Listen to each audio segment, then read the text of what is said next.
Hi friends, this is Karn and welcome to Karn IS Pieces Academy. Friends, हम लोग जो daily 100 MCQ देख रहे हैं, चाहे वो शिक्षक भर्ती के लिए हो या बिहार एसआई के लिए हो, बिहार एसआई के लिए हो या फिर 69 प्रीलिम्स, इवन यहाँ तक कि जो असिस्टेंट है बीपीएससी असिस्टेंट, उसमें भी आपको ये रोल प्ले करेगा। तो आप देख सकते हैं 100 MCQ डेली बेसिस पे। चलिए स्टार्ट करते हैं।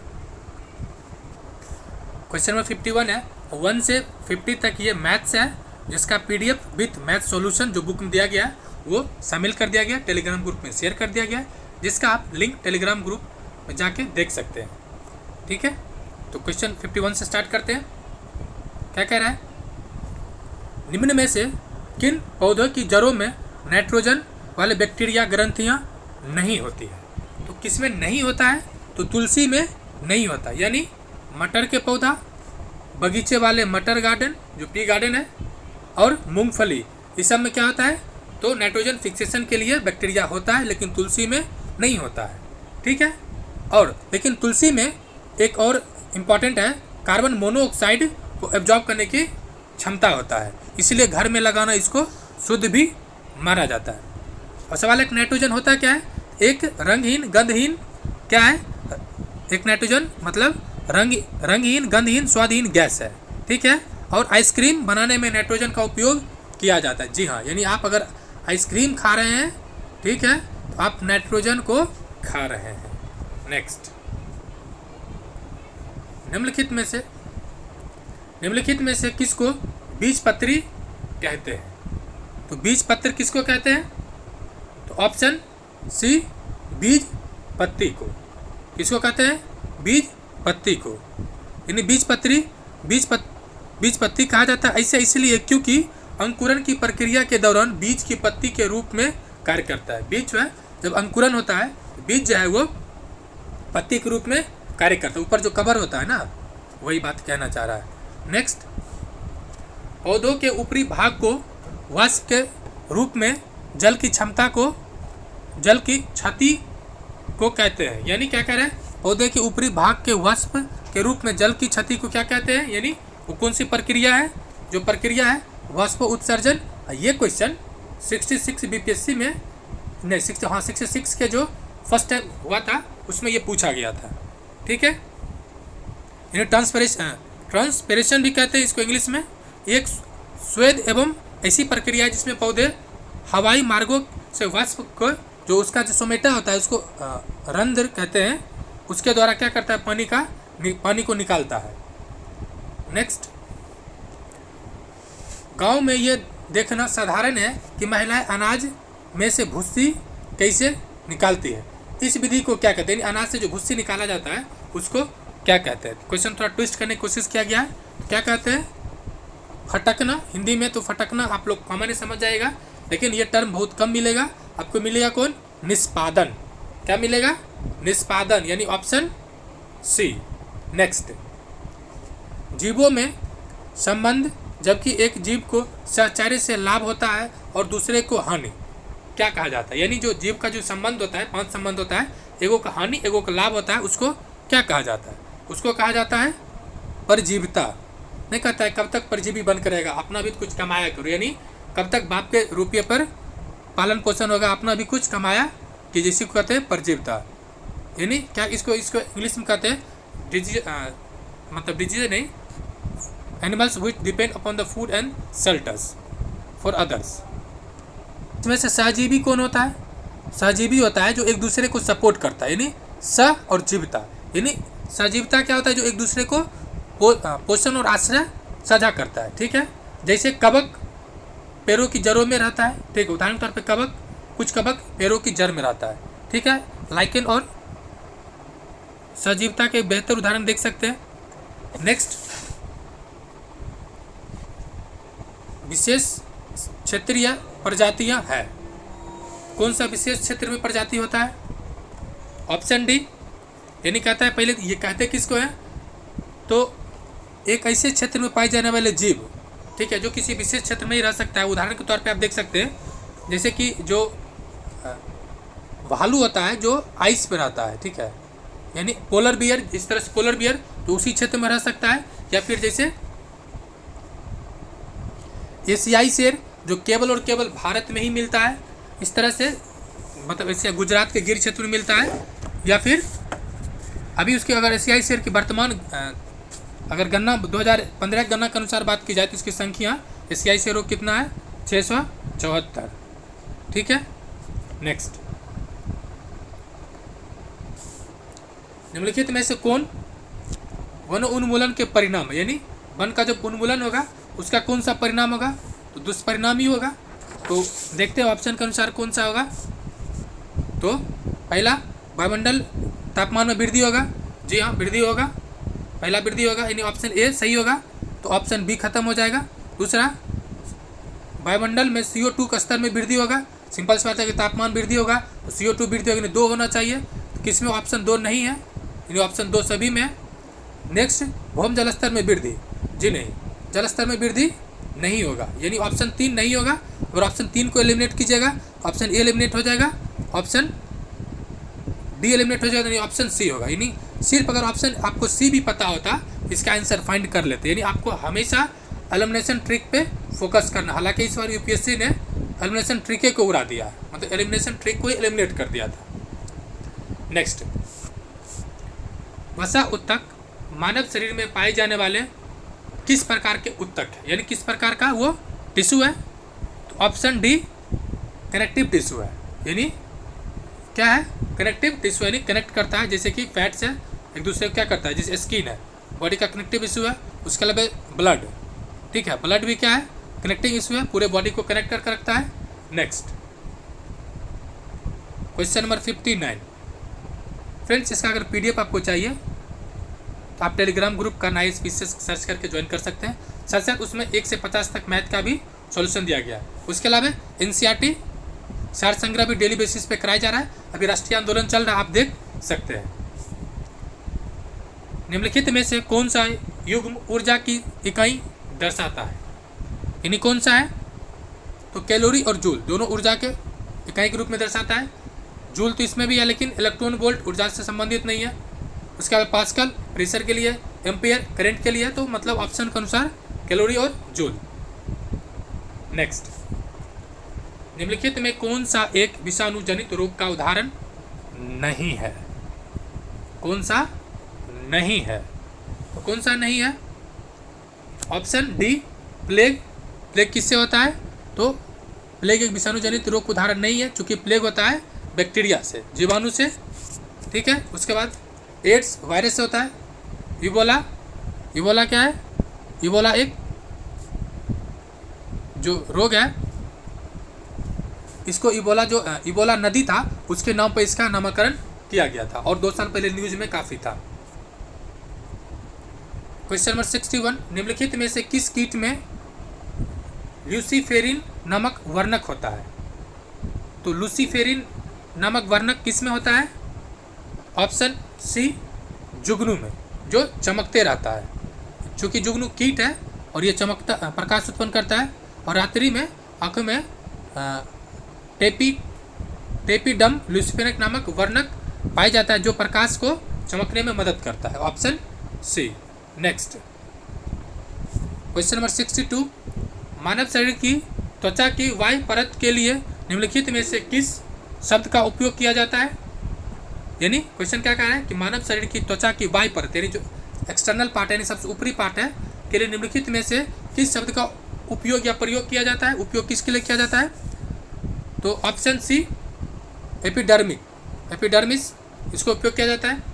जबकि केराटिन का संबंध किससे है, यह आपको कमेंट करना, चुकी है पिछले 2 सेट में इसका एग्जाम्पल था। नेक्स्ट, क्वेश्चन नंबर 63, उत्प्रेरक वे पदार्थ हैं जो, मतलब उत्प्रेरक का काम क्या है, उत्प्रेरक का काम है अभिक्रिया को तीव्र कर देना, ठीक है, रिएक्शन को तीव्र कर देना, क्या करना है, रिएक्शन को तीव्र कर देना है। और इसकी खोज किसने किया था, तो उत्प्रेरक का मतलब सर्वप्रथम बार पुष्टि किसने किया था, तो बर्जिलियस, बर्जिलियस किया था कब, 1835 में, ठीक है। जैसे आपकी साली आपके लिए उत्प्रेरक का काम करेगी, जब भी झगड़ा झाटी होगा क्योंकि थोड़ा सा और जियाजी मतलब एक्टिव कर देगी आपको ताकि कुदा दे। निम्नलिखित में से कौन सा मोती का प्राथमिक घटक है, यानी जो मोती होता है उसका प्राथमिक घटक कौन सा है? तो प्राथमिक घटक कैल्शियम कार्बोनेट ही होता है। मोती में कैल्शियम कार्बोनेट ही होता है प्राथमिक घटक के रूप में, ठीक है। और इसमें और अलग अलग चीज़ क्या होता है? तो कैल्शियम कार्बोनेट चूने का, मतलब कैल्शियम कार्बोनेट आपको चूने में भी दिख सकता है, ये कॉमन चीज़ है। उसके अलावा एक कांचियोलिन टाइप का आता है, वो भी इसमें होता है।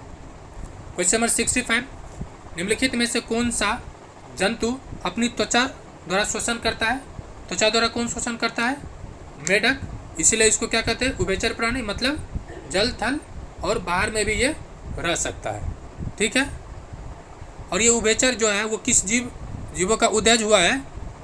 कौन सा कल्प में हुआ है? डिवोनियन कल्प में। कौन सा कल्प में? डिवोनियन कल्प में। और ये श्वसन गिल से, त्वचा से, फेफड़े से भी करता है। नेक्स्ट क्वेश्चन नंबर 66, निम्नलिखित में से सर्वाधिक अभिक्रियाशील धातु कौन सी है? सर्वाधिक अभिक्रियाशील धातु कौन सी है? तो ऑप्शन ए पोटेशियम। क्या है सर्वाधिक क्रियाशील धातु है? अगर क्रियाशीलता की क्रम को देखा जाए, पोटेशियम, फिर सोडियम, फिर कैल्शियम, फिर मैग्नीशियम, उसके बाद अल्मुनियम, फिर जेडन, iron, lead, PB, hydrogen, copper. ये फ्रेंड्स ये क्वेश्चन पिछले ईपीएफओ में पूछा गया था कि जो क्रमांक है, यानी उसका जो अरेंजमेंट है अभिक्रियाशील के अनुसार अरेंज करने वाला था। क्वेश्चन नंबर 67, किसी वस्तु के त्वरण को तब डैश कहा जाता है जब वह वस्तु एक सीधी रेखा में गति करती है और समय के नियमित अंतराल में उसका वेग बढ़ता घटता, यानी उसका वेग कभी बढ़ेगा कभी घटेगा, उसको क्या कहेंगे? तो क्या कहेंगे? एक समान रहेगा, यानी जब किसी वस्तु के त्वरण को एक समान कहा जाता है तब वह वस्तु के सीधी रेखा में रहती है। यानी सीधी रेखा में रहने के लिए कंडीशन क्या है? उसका वेग जो है वो एक समान हो, ठीक है। नेक्स्ट क्वेश्चन नंबर 68, निम्नलिखित में से कौन सा वनों की कटाई का परिणाम नहीं है? वहाँ पे एक क्वेश्चन क्या था? वन उन्मूलन से है और कटाई का परिणाम नहीं है। तो नहीं कौन सा है? तो वायुमंडल में ऑक्सीजन के स्तर में वृद्धि, ये तो होगा ही नहीं। हो क्या सकता है? तो संतुलन, जो प्राकृतिक संतुलन बिगड़ सकता है, प्रदूषण का स्तर में वृद्धि हो सकता है, भूजल में कमी हो सकता है, क्योंकि जो पेड़ पौधा रहता है वो क्या करता है? ऑक्सीजन वाटर को जो उसको रेसिस्ट करके रखता है। क्वेश्चन नंबर 69, निम्नलिखित में से कौन सा कथन सत्य है? कौन सा कथन सत्य है?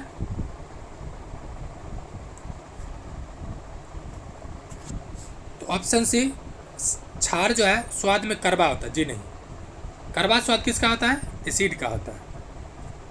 किसका? एसिड का, ठीक है। क्षार का स्वाद कैसा होता है? तो आप अगर कभी चखे होंगे तो आपको दिख जाएगा। सत्य कौन है? तो बिल्कुल सी सत्य है, ये कड़वा होता है और उसको मतलब बिट क्या जो होता है वो बिटर टाइप होता है। इसमें और जो फैक्ट है, जैसे कि आपको ट्रिक के तौर पर याद कर सकते हैं, जैसे एसिड किसी पे पड़ा, ठीक है, मान लेते किसी बॉडी पर एसिड पड़ा तो गुस्सा क्या हो जाएगा? लाल हो जाएगा, ठीक है। यानी कह सकता है कि जो नीला लिटमस को रेड कर दे उसको क्या कहेंगे? एसिड कहेंगे। नीला लिटमस को रेड कर दे एसिड कहेंगे। याद कैसे रखना है? किसी पर एसिड पड़ेगा तो गुस्सा से लाल हो जाएगा, तो नीला को लाल करेगा कौन? एसिड, ठीक है। और किसी गुस्सा ठंडा होगा तो क्या हो जाएगा? नीला हो जाएगा। यानी रेड लिटमस को नीला बदल दे उसको क्या कहेंगे? एसिड, क्षार। नेक्स्ट 70 क्वेश्चन नंबर, एक परमाणु में न्यूट्रॉनों की संख्या किसके बराबर होता है? तो परमाणु में जो न्यूट्रॉन की संख्या है वो किसके बराबर होता है?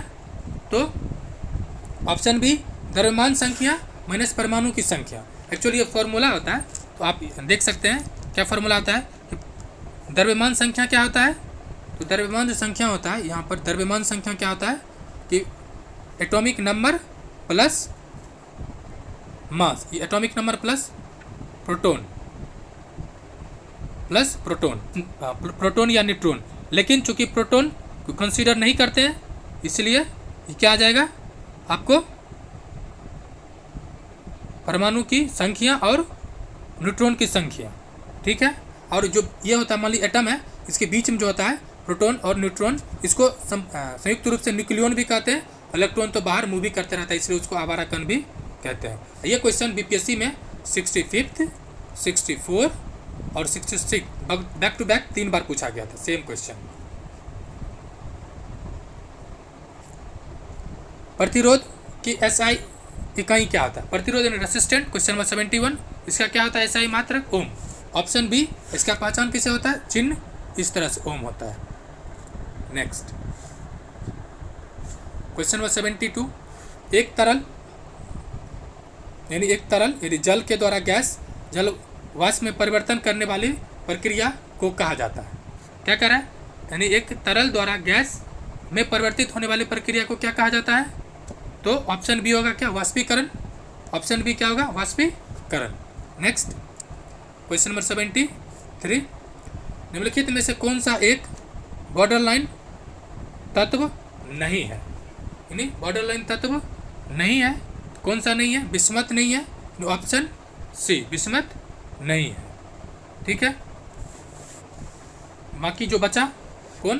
पोलेनियम, सिलिकॉन, बोरॉन, ये सब क्या है? बॉर्डरलाइन तत्व है। नेक्स्ट को पहली बात तो इसका निर्धारण किस आधार पे होता है? तो जो मिलेडोनियम है, ठीक है, वो एक बीच में ये तत्व है, ठीक है। इसके बाद क्या होता है? इधर जो है वो अधातु है और धातु है, यानी धातु और धातु के बीच का जो बाइफर्केशन करता है यानी डिवीजन करता है उसको बॉर्डरलाइन तत्व कहते हैं। Question number 74। गति का पहला समीकरण किसके बीच संबंध दर्शाता है? तो पहला समीकरण संबंध किसके बीच है? तो ऑप्शन बी होगा वेग और यानी वेलोसिटी और टाइम के बीच। किसके बीच है? वेलोसिटी और टाइम के बीच संबंध को दर्शाता है। और इसका एक फार्मूला बहुत सारा है, बट एक सिंपल आप याद रख सकते हैं, ये सब जगह काम आएगा आपको। S equal to U T plus half A T square. S distance हो जाएगा, यू से इनिशियल वेलोसिटी, टी से टाइम, ए से एक्सेलरेशन और टी से फीट टू टाइम है। Next question number 75। इनमें से किसे ना तो बनाया जा सकता है और ना ही नष्ट किया जा सकता है? यानी किसके बारे में कह रहा है? एनर्जी के बारे में, क्योंकि energy nor create nor create neither उसको डिस्ट्रक्ट किया जाता है, यानी खत्म किया जा सकता है, नहीं किया जा सकता है, इसलिए। Question number 76। वृषणों के कौन सा हार्मोन साबित होता है? इसमें कौन सा साबित होता है? टेस्टेरोन। Option D testosterone. ठीक है, कौन सा होता है? टेस्टेस्टेरोन। नेक्स्ट एक और क्वेश्चन पूछा जाता है, इसे एस्ट्रोजन है, ठीक है। ये क्वेश्चन 66 में था कि फीमेल हार्मोन्स कौन कौन सा है? ऑप्शन एस्ट्रोजन था और रिलैक्सिन था, ठीक है, रिलैक्सिन। तो रिलैक्सिन ऑक्सीटॉक्सिन था, रिलैक्सिन नहीं ऑक्सीटॉक्सिन था। तो ये ऑक्सीटॉक्सिन नहीं होता बल्कि यही हार्मोन्स होता है, एस्ट्रोजन। Question number 77। मानव प्रजनन प्रणाली का कौन सा हिस्सा माँ के रक्त से भ्रूण को पोषण प्राप्त करने में मदद करता है? यानी मानव प्रजनन प्रणाली का कौन सा हिस्सा माँ के रक्त से भ्रूण को पोषण प्राप्त करने में मदद करता है? कौन सा हिस्सा करता है? ऑप्शन डी प्लेसेंटा यानी गर्भनाल। कौन सा करता है? प्लेसेंटा यानी गर्भनाल। और फ्लैपियम ट्यूब में ये जो अंडे का फॉर्मेशन होता है, मतलब बनता है जाइगोट। Question number 78। जंतुओं का कौन सा समूह विशेष रूप से मुक्त रूप से रहने वाले समुद्री जीव है? यानी कौन सा समूह जो विशेष मुक्त रूप में रहता है? ऑप्शन डी इकाइनोडर्मेटा, यानी इकाइनोडर्मेटा जो मुक्त रूप से समुद्री जीव है, ठीक है। Next question number 79। बल की परिभाषा को किसके आधार पर व्याख्यात किया जा सकता है? यानी किसके आधार पर उसको डिस्क्राइब किया जा सकता है? ऑप्शन ए न्यूटन का पहला नियम। बल की परिभाषा न्यूटन की गति प्रथम नियम के अनुसार डिफाइन किया जाता है। और दूसरा नियम से क्या मिलता है? तो बल का यानी फोर्स का फॉर्मूला, यानी मास इनटू एक्सेलरेशन। फोर्स क्या होता है? Mass into acceleration. और न्यूटन का तीसरा नियम तो आप बचपन से उपयोग करते आ रहे होंगे, और आप पे भी उपयोग होता आ रहा होगा। क्वेश्चन नंबर 80, निम्न में से कौन सा घोल इन सभी में से अम्लीय है, यानी एसिडिक ज़्यादा है। सिंपल सी बात है, एसिडिक होने के लिए पहला कंडीशन क्या है, मान लीजिए ये यानी ये pH पर 1 से 14 तक रहता है, 1 से 14 तक। जो 7 से नीचे रहता है वो एसिडिक होता है और 7 से ऊपर रहता है बेसिक होता है। तो कंडीशन क्या है, 7 से नीचे होना चाहिए। ठीक है, अब कह रहा है सबसे अम्लीय, सबसे अम्लीय आपको ध्यान रखना है, अम्लीय तो सी भी है लेकिन सबसे अम्लीय कौन होगा, ऑप्शन 0 वाला। ऑप्शन क्या होगा, क्योंकि ये 0 से, एक सेकेंड फ्रेंड, क्योंकि 0 से 14 तक होता है। तो जैसे जैसे 1 2 3 4 5 6 7 तक आएगा अम्लीय रहेगा, तो 0 वाला सर्वाधिक अम्लीय होगा। क्यों, क्योंकि इसमें ज़्यादा एसिड होगा। एक चीज़ और यहाँ पे ध्यान रखना है, ये क्वेश्चन 65 बीपीएससी में पूछा गया था कि 7 क्या है, यानी pH 7 क्या है। 7 क्या है, ना तो उदासीन है और ना ही, मतलब ये उदासीन है और एक और पूछा था, एक उदासीन था दूसरा न्यूट्रल था, ये उदासीन और न्यूट्रल था, इस तरह से ऑप्शन था। तो आपको ध्यान देना ये भी है। निम्न में से क्वेश्चन नंबर 81 है, निम्न में से कौन से बिजली के कुचालक है, यानी कुचालक कौन सा है। ऑप्शंस देखिए, माइका और क्वार्ट्जाइट, धातु और रबर। तो ऑप्शन से देखिएगा, इसमें से एक भी अगर ऑप्शन पिक कर लेते हैं, जैसे कि माइका और क्वार्ट्जाइट, क्या है, ऑप्शन डी हो जाएगा, कुचालक हो जाएगा।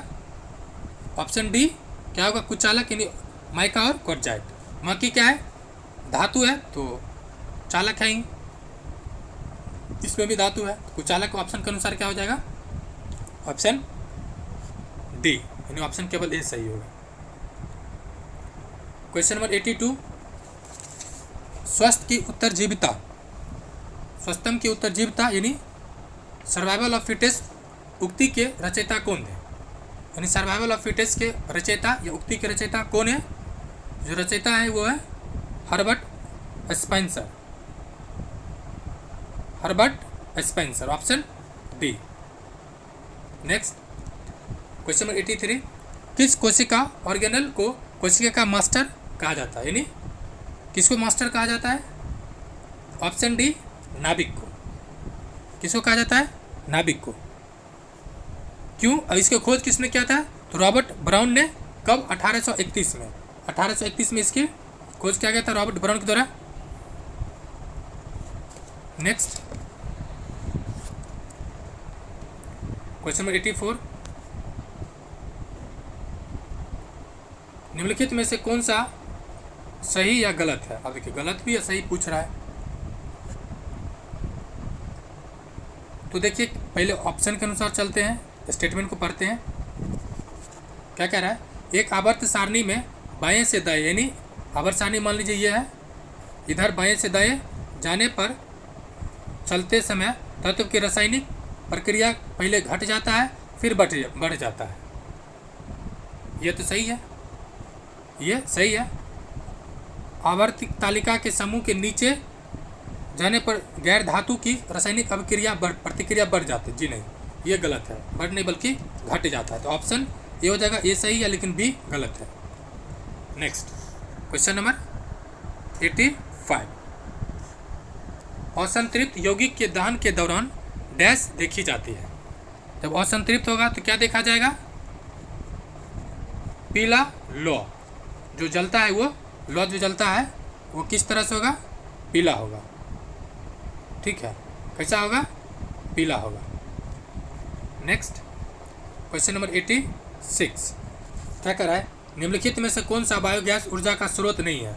बायोगैस ऊर्जा का स्रोत नहीं है, तो कौन सा नहीं है, तो परमाणु ऊर्जा क्या बायोगैस का स्रोत नहीं है। ठीक है, ये चूँकि ऊर्जा है यानी रिएक्टर होता है। क्वेश्चन नंबर 87, ऊर्जा उत्पादन के दौरान ग्लूकोज का पायरुवेट के रूप में विघटन कहाँ होता है, कहाँ होता है इसका विघटन, तो कोशिका द्रव में। कहाँ होता है, कोशिका द्रव में। नेक्स्ट क्वेश्चन नंबर 88, विरंजक चूर्ण को जल में मिश्रित करने पर कौन सी गैस निष्कासित होती है। कौन सा गैस होगा निष्कासित, तो क्लोरीन होगा। कौन सा gas, chlorine. Next question number 89, पीतल बनने में किसकी पित्तल निम्न में से किसका एक मिश्रण धातु है, मिश्र धातु है, किसका है? ऑप्शन बी तांबा और जस्ता का।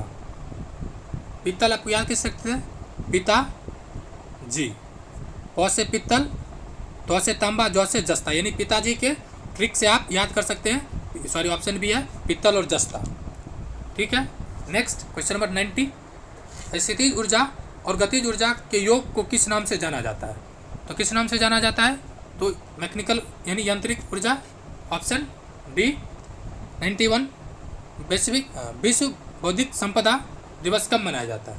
यानी world intellectual property right day when celebrated? तो 26 अप्रैल, 26 अप्रैल। क्वेश्चन नंबर 92 क्या कह रहा है? सर्वोच्च न्यायालय के मुख्य न्यायाधीश, संघ लोक सेवा आयोग के अध्यक्ष, मुख्य निर्वाचन आयुक्त एवं भारत के नियंत्रण एवं महालेखक परीक्षक पदों के वरीयता क्रम में सबसे उच्च क्रम में कौन सा होगा? तो सबसे उच्च क्रम में कौन सा होगा?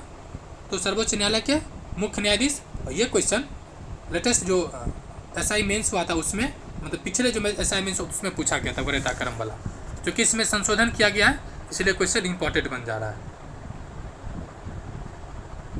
Question number 93। वायसराय की कार्यकारिणी परिषद में शामिल होने वाले प्रथम भारतीय कौन थे? तो सत्येंद्र नाथ सिन्हा, ऑप्शन सी। और ये अंग्रेज के काल में एकमात्र भारतीय थे जो सर्वोच्च पद पे स्थापित हुए थे, और ये बिहार और उड़ीसा के गवर्नर जनरल मतलब अधिकारी थे। Question number 94। 2011 जनगणना के अनुसार सर्वाधिक लिंगानुपात वाले 4 राज्यों का सही अवरोही क्रम कौन सा है? तो सही अवरोही क्रम कौन सा है? ऑप्शन बी सर्वाधिक केरल में, उसके बाद तमिलनाडु में, आंध्र प्रदेश में, मणिपुर में। अवरोही क्रम यानी 12 से ज़्यादा से कम। केरल में कितना है? 1000 से प्लस। ठीक है, 1000 से प्लस है। Question number 95। भारतीय इतिहास के किस काल को चित्रित धूसर मृदभवन काल के रूप में जाना जाता है? किस काल को जाना जाता है? ऑप्शन सी उत्तर वैदिक काल। किस काल को? उत्तर वैदिक काल। क्वेश्चन नंबर 96 क्या कह रहा है? मराठा साम्राज्य के संस्थापक शिवाजी की मृत्यु कब हुआ था? तो मृत्यु कब हुआ था? ऑप्शन सी 1680 में। और जन्म कब हुआ था? 1627 में। ठीक है, कब जन्म हुआ था? 1627 में। और इनको बंदी बना लिया गया था कब? 1664 के आसपास। नेक्स्ट क्वेश्चन नंबर 97 क्या कह रहा है? निम्नलिखित में से किस बहुउद्देशीय परियोजना का निर्माण नर्मदा नदी पर किया गया? नर्मदा नदी पर कौन कौन सा परियोजना है? Question number 97। तो सरदार सरोवर परियोजना, इस पर डैम भी है, सरदार सरोवर डैम, जिसको लेके काफ़ी विवाद भी है। उसके अलावा जैसे कि कुछ और परियोजना है जो काफ़ी हाल में चर्चा में है। इडुक्की परियोजना केरल में है, पेरियार नदी पर है। उकाई परियोजना तापी नदी पर है जो गुजरात में है। तेलैया परियोजना बराकर नदी पर है जो झारखंड में, ये बीपीएससी कई बार पूछ चुका है। हीराकुंड बांध परियोजना उड़ीसा में महानदी पर है। नेक्स्ट क्वेश्चन नंबर 97 क्या कह रहा है? कृषि भूमि के उत्तराधिकार के संबंध में शुल्क संविधान के किस सूची के अंतर्गत है? यानी संविधान के किस सूची के अंतर्गत है? ऑप्शन बी राष्ट्र सूची। चूँकि कृषि भूमि जो है, एग्रीकल्चर जो है वो राष्ट्र सूची का विषय है, इसलिए ये राष्ट्र सूची के अंतर्गत आता है। ठीक है, नेक्स्ट क्वेश्चन नंबर 99। प्रथम लोकसभा के प्रथम उपाध्यक्ष निम्न में से कौन थे? तो प्रथम लोकसभा के प्रथम उपाध्यक्ष ये एसआई में पूछा जा चुका है। ठीक है, कौन थे? Option B M.A. अयंगर। कौन थे? Option B M.A. Iyengar. Question number 100। Akbar के नवरत्नों में से किसके निर्देशन में महाभारत का अनुवाद फारसी में किया गया था? किसके निर्देशन में? तो फैजी के निर्देशन में। ठीक है, किसके निर्देशन में? फौजी के निर्देशन में। नेक्स्ट, दक्षिण भारत का मैनचेस्टर निम्न में से किस शहर को कहा जाता है? क्वेश्चन नंबर 101, किस शहर को कहा जाता है दक्षिण भारत का मैनचेस्टर? Option A Coimbatore. किसको कहा जाता है? कोयम्बटूर। ये है कहाँ पे? तमिलनाडु में। नेक्स्ट, क्वेश्चन नंबर 102, यूरोपीय बैंकिंग प्रणाली पर आधारित भारत में पहला बैंक निम्न में से कौन था? यानी फर्स्ट बैंक कौन था? Option D bank of Hindustan. कब बना था? 1770 में, 1770 में। Next, question number 103, Godavari delta किस राज्य में पड़ता है? तो गोदावरी डेल्टा किस राज्य में पड़ता है? चूँकि डेल्टा पूछ रहा है, डेल्टा बनता कहाँ पर है? तो जहाँ नदी पानी रिलीज करती है उसके मुहाने पे। तो आपको याद रखना है मुहाने पर कौन राज्य आएगा? Option B Andhra Pradesh. Next question, question number 104, क्या कह रहा है? ब्रह्मपुत्र नदी का उद्गम कहाँ से होता है? तो ब्रह्मपुत्र नदी का उद्गम कहाँ से होता है? तिब्बत के मानसरोवर झील के निकट कैलाश श्रेणी के चेमयुंगडुंग हिमनद से। आप इसको थोड़ा सा देख लीजिए इंडिया के मैप के थ्रू, ताकि चीज़ें आपको आसानी से याद रहे। मान लीजिए ये यहाँ पर है, ठीक, यहाँ पे तिब्बत का मानसरोवर पार्ट है। यहाँ से नदी क्या करता है? यहाँ से निकला, उसको मतलब इस तरह से हुआ, यहाँ पे यू टर्न लेते हुए यहाँ कहाँ पे आया? ये आ गया असम, असम से यहाँ पे आ गया पश्चिम बंगाल। इस तरह से ये नदी आता है, ठीक है। इसको वहाँ पे संगपो कहा जाता है तिब्बत में।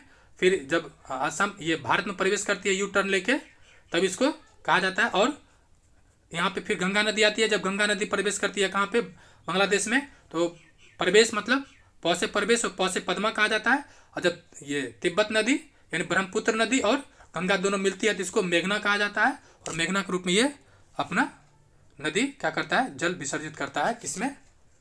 बे ऑफ बंगाल में।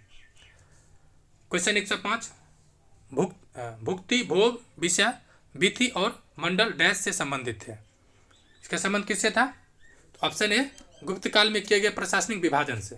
नेक्स्ट, दादा भाई, क्वेश्चन नंबर 106 है, दादा भाई नेहरू जी किस वर्ष यूनाइटेड किंगडम में हाउस ऑफ कॉमन्स के पहले भारतीय सदस्य थे? तो यानी किस वर्ष ये गए थे? तो ऑप्शन ए 92 में। कब गए थे? 92 में यूनाइटेड किंगडम में हाउस ऑफ कॉमन्स में पहले भारतीय के रूप में, ठीक है। ब्रिटेन के आम चुनाव कौन पार्टी से थे ये? तो लिबरल पार्टी के टिकट पे जीते थे, ठीक है। कौन सा? Liberal party. Next, question number 107, निम्न में से किस समिति का गठन बैंकिंग क्षेत्र में सुधार हेतु किया गया था? तो बैंकिंग क्षेत्र में सुधार से संबंधित किस समिति का संबंध है? तो नरसिम्हन समिति। ये क्वेश्चन कहाँ पूछा गया था? CDPO, जिसका मेंस का रिजल्ट अभी आया है। प्रार्थना समाज की स्थापना किसने किया था? तो ऑप्शन डी आत्मारंग पांडुरंग। कब? 1867 में। दक्षिण भारत में क्या था? प्रार्थना समाज का स्थापना आत्मारंग पांडुरंग, ठीक है। किसके प्रेरणा से हुआ था? ये भी पूछा जाता है। केशव चंद्र सेन के प्रेरणा से। और इसके महादेव गोविंद रानडे भी इसका सदस्य बने थे। क्वेश्चन नंबर 109, मिस यूनिवर्स का पुरस्कार जीतने वाले प्रथम भारतीय महिला कौन थे? कौन थे पहला महिला? तो पहला जो थी वो सुष्मिता सेन थी। कौन थी? सुष्मिता सेन। अभी तक कितना जीत चुका है? कितने महिला? 3 महिला, ठीक है। पहला सुष्मिता सेन, दूसरा लारा दत्ता और तीसरा जो भी 2021 में हरनाथ सिंधु जो जीती थी। नेक्स्ट, अफ्रीकी देश नामीबिया की राजधानी कौन सा है? तो कौन सा राजधानी है? क्योंकि ये अभी चर्चा में क्यों है? चर्चा में कारण है कभी कुछ दिन से अफ्रीका से आ रहा था क्या? चीता, इसलिए, ठीक है। कौन सा है? तो ऑप्शन ए बिड हॉक, बिंड हॉक है option A. Question number 111, Siegfried रेखा किन देशों के बीच किन देशों के बीच सीमा रेखा है? सीज फ्राइड किन देशों के बीच है? तो ऑप्शन सी जर्मन और फ्रांस, ठीक है।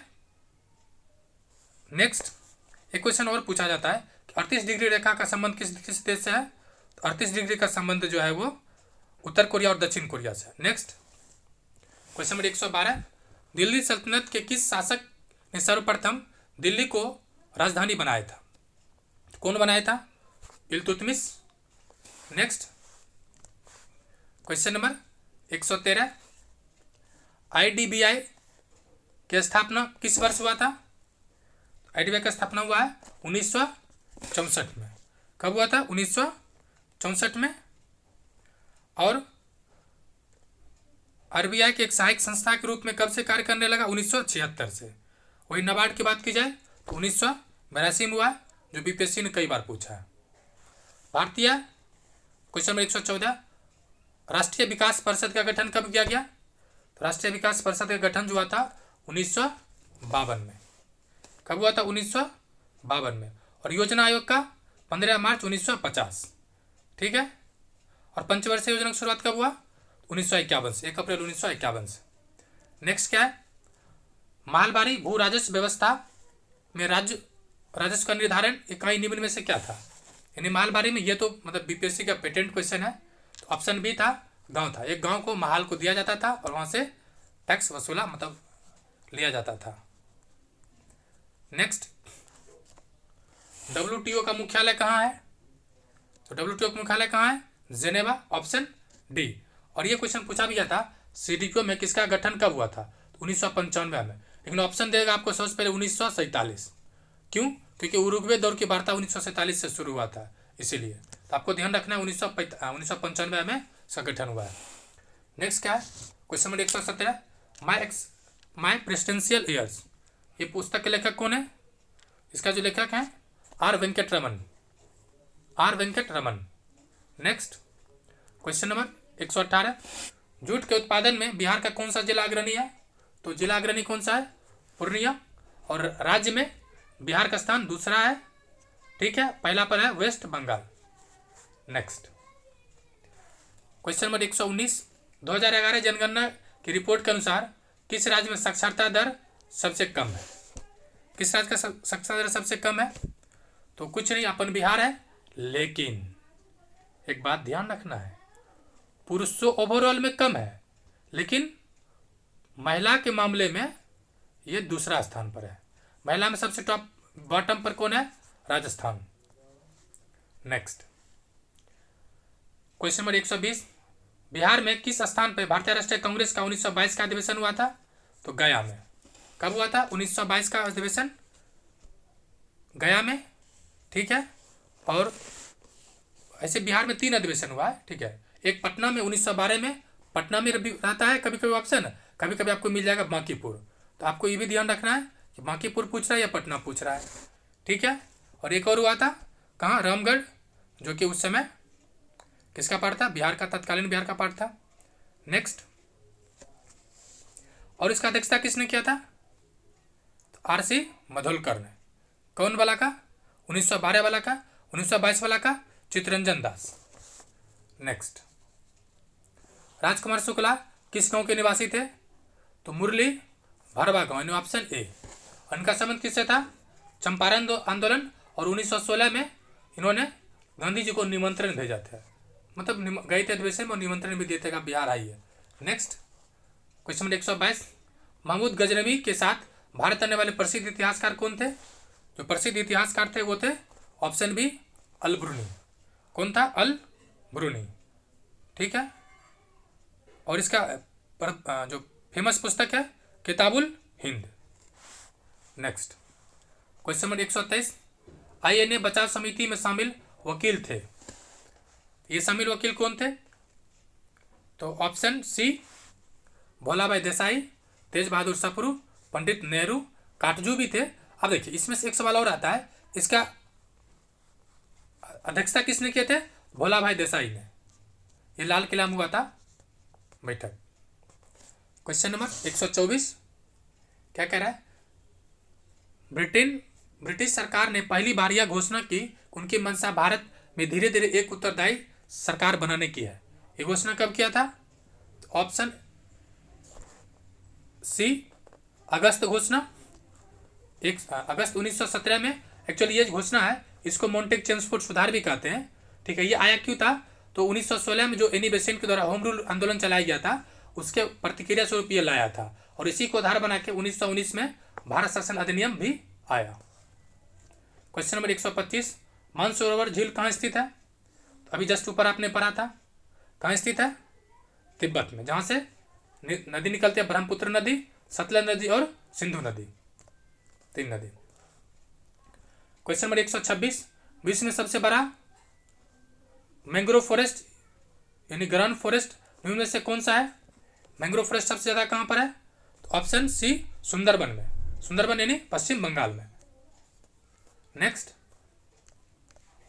क्वेश्चन नंबर 127, निम्नलिखित में से वो कौन सा राज्य जिसकी अंतर्राष्ट्रीय सीमा तीनों देश से मिलती है, यानी कौन सा राज्य है जिस तीनों देश से मिलती है? इसके लिए सबसे बेस्ट तरीका क्या है?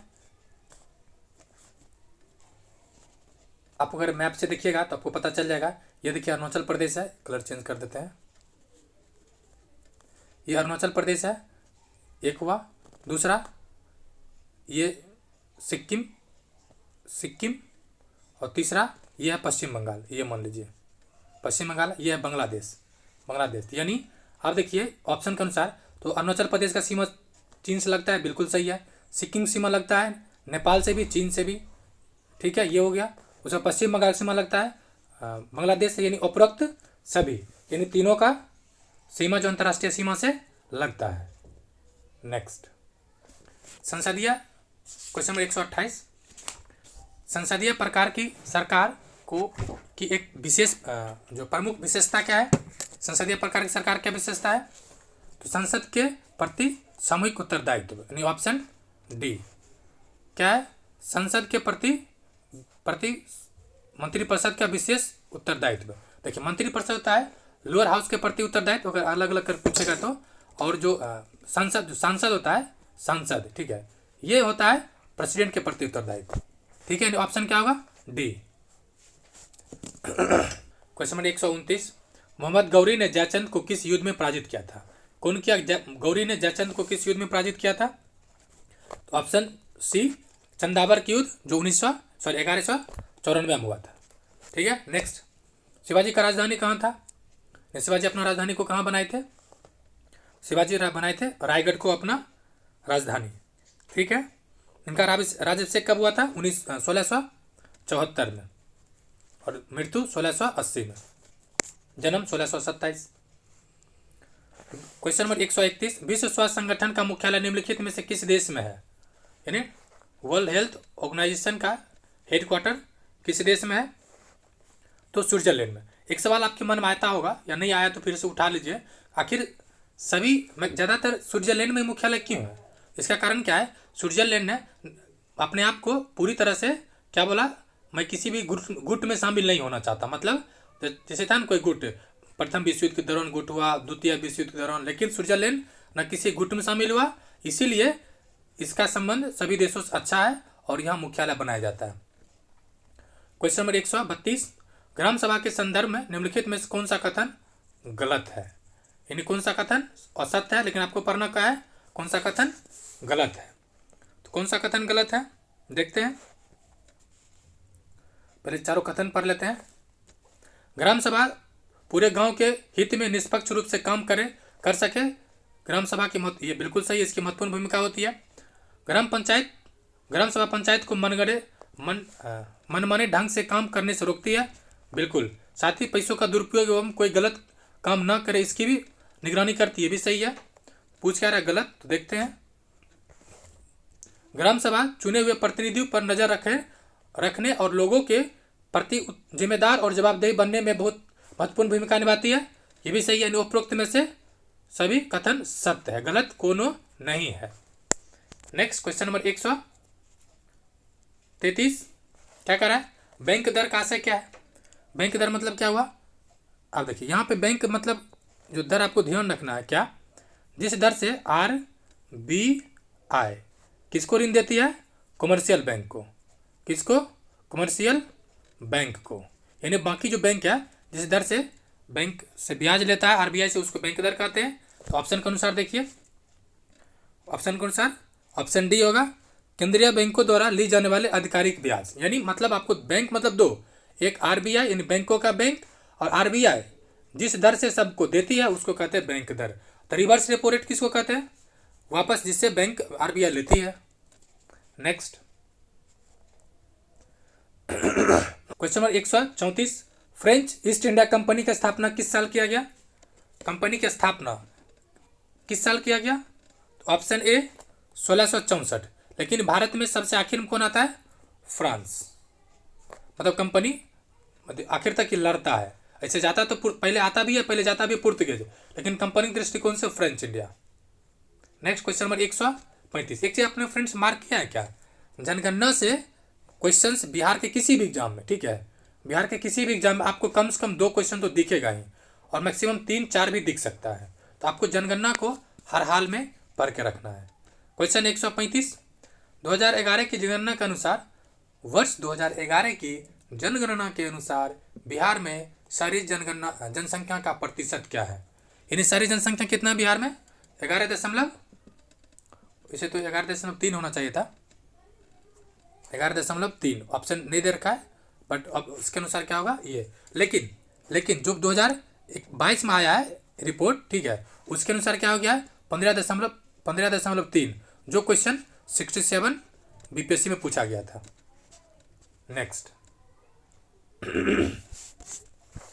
किसने कहा राजनीति कानूनी तौर पर यह स्पष्ट करती है कि हमें क्या करना चाहिए और क्या नहीं करना चाहिए? ये कथन किसका है? तो अरिस्टोटल का है, यानी अरस्तु का है, ठीक है। ये किसका है? अरस्तु का है। अरस्तु कौन था? यूनानी दार्शनिक था और प्लेटो का गुरु था, ठीक है। किसका गुरु था? प्लेटो का गुरु था। और अरस्तु ने ही ये जो राजनीतिक शब्द जो है उसका प्रयोग किया था। किसने? अरस्तु, ठीक है। नेक्स्ट क्वेश्चन 137, निम्नलिखित जंगलों में से कौन सा जंगल पृथ्वी ग्रह के फेफड़े के रूप में कार्य करती है? यानी पृथ्वी पर फेफड़े मतलब क्या हुआ? ऑक्सीजन। सर्वाधिक ऑक्सीजन कौन देता है? अमेजन का वर्षावन, यानी ऑप्शन डी, अमेजन का वर्षावन यानी पृथ्वी पे सर्वाधिक ऑक्सीजन देता है। वैसे जो अलगी है यानी शैवाल, ठीक है, शैवाल ये सर्वाधिक ऑक्सीजन मतलब पृथ्वी पर देता है, लेकिन जंगल में बात की जाए तो अमेजन वर्षा। नेक्स्ट क्वेश्चन 138, निम्नलिखित में से किस महाद्वीप में उष्णकटिबंधीय पर्णपाती वनों का विस्तार अधिक है? उष्णकटिबंधीय पर्णपाती वन तो किस में अधिक है? ऑप्शन बी, एशिया में। किस में अधिक है? ऑप्शन बी, एशिया में। अभी जो उष्णकटिबंधीय जो वन होता है वो होता कैसा है? उष्णकटिबंधीय अर्ध पतझड़ वन का प्रमुख वन, जिसे साल, सागवान, पीपल, बांस, ये सब भी, पीपल नहीं बल्कि बांस, शीशम भी पूछा जाता है। और इसका एशिया में होने मेन जो है वो विषुवतीय रेखीय वन की अगर बात की जाए तो उसमें क्या है, जो मतलब इक्वेटर के पास होता है, इक्वेटर वाले के पास विषुवतीय वन, इसमें जो मेनली कौन होता है? तो मानसूनी वर्षा, इसको क्या कहते हैं? इसमें जो जैतून है, कॉर्क है, ओक है, चेस्टन है, पाइन है, ये सब पूछा जाता है, इसलिए आपको ध्यान रखना है। नेक्स्ट क्वेश्चन नंबर 139, फ्रेंड्स अगर अभी तक चैनल को नहीं सब्सक्राइब किया तो सब्सक्राइब कर ले। आपको डेली बेसिस पे 100 क्वेश्चंस मिलेगा, साथ ही साथ करंट अफेयर, एनसीईआरटी सीरीज सभी मिलेगा। क्या है? निम्नलिखित में से कौन सा पृथ्वी के घूर्णन का प्रभाव नहीं है? तो पृथ्वी के घूर्णन का प्रभाव नहीं है, क्या नहीं है?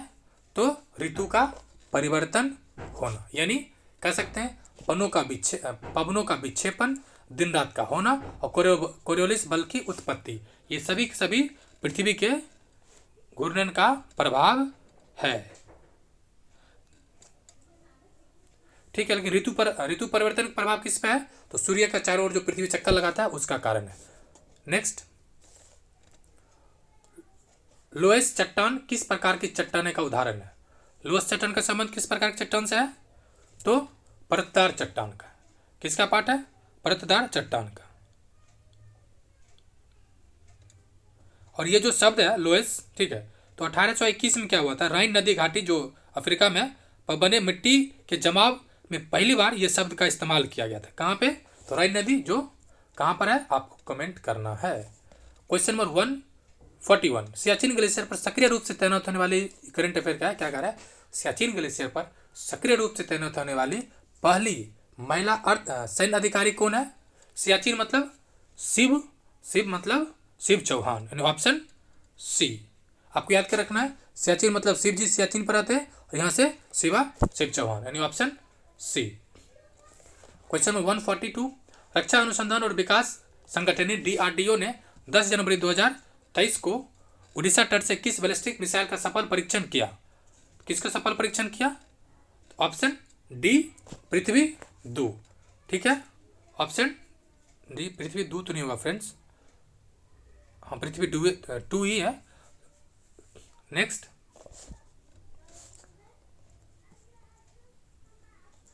वन 143, कौन सा देश 2025 में मैड्रिड इंटरनेशनल बुक फेयर का थीम देश होगा? यानी कौन सा थीम देश है? तो थीम देश की बात करा जाए तो भारत। कब? 2025 किसके लिए? तो Madrid international book fair 2025। Question 144, album क्या है? डिवाइन टाइड्स के लिए ग्रैमी अवार्ड 2023 किसने जीता? डिवाइन टाइड्स के लिए किसे मिला है? तो रिंकी केज को, यानी रिंकी केज यानी जो रिंकी का पापा था, उसके ट्रिक पर नहीं जाना है। क्वेश्चन 145, 2021-22 में विश्व की तीसरी सबसे बड़ी मछली उत्पादन देश कौन सा बन गया? तो सिंपल सी बात है, तीसरी चौथी पूछ रहा है विशेष संदर्भ में, तो आप भारत के साथ जाइए। तो आपको ट्रिक याद करना है, हर तीसरा यह आप 3 पीस मछली खाते हैं, यानी भारतीय जो है, ठीक है, भारतीय कितना पीस मछली खाता है? 3 पीस, यानी तीसरा स्थान है। ठीक है, नेक्स्ट क्वेश्चन नंबर 146 क्या कह रहा है? विश्व टीबी दिवस कब मनाया जाता है? वर्ल्ड टीबी डे कब मनाया जाता है? वर्ल्ड टीबी डे जो मनाया जाता है वो 24 मार्च को। कब मनाया जाता है? 24 मार्च को। टीबी होता किससे है? तो माइक्रोबैक्टीरियम ट्यूबरकुलोसिस बैक्टीरिया कारण होता है। ठीक है, next question number 147, Sharjah cricket stadium में वेस्ट स्टैंड का नाम बदलकर किस भारतीय क्रिकेट को सम्मानित किया गया नाम रखकर? तो किसे किया गया? तो क्रिकेट का भगवान अर्थात सचिन तेंदुलकर के नाम पे। Next question number 148, Cope India 2023 वायु अभ्यास में किन देशों ने भाग लिया? तो कोप इंडिया किसके किसके बीच होता है? ऑप्शन सी, भारत और संयुक्त राज्य अमेरिका। ठीक है, भारत और संयुक्त राज्य अमेरिका। ये हुआ कहाँ था? इसका जो कोप इंडिया था इस बार का 6ठा संस्करण था और आगरा पवनागढ़ वायु स्टेशन के आसपास हुआ है। क्वेश्चन नंबर 149 जो आखिर से लास्ट है, सेकेंड लास्ट, वैश्विक आयुर्वेद महोत्सव 2023 कहाँ आयोजित किया जाएगा? तो कहाँ आयोजित किया जाएगा? Option D, Thiruvananthapuram. आखिर क्वेश्चन क्या है? 150, India vaccine growth story from cowpox to vaccine Maitri लिखी है। क्या है? India's vaccine growth story from cowpox to vaccine Maitri लिखी है। किसने लिखा ये बुक? तो ऑप्शन बी क्या है? सज्जन सिंह यादव। ये फ्रेंड्स 150 क्वेश्चन पूरा हुआ। वीडियो देखने के लिए शुक्रिया। अपने फ्रेंड्स से शेयर कर सकते हैं। जय हिंद।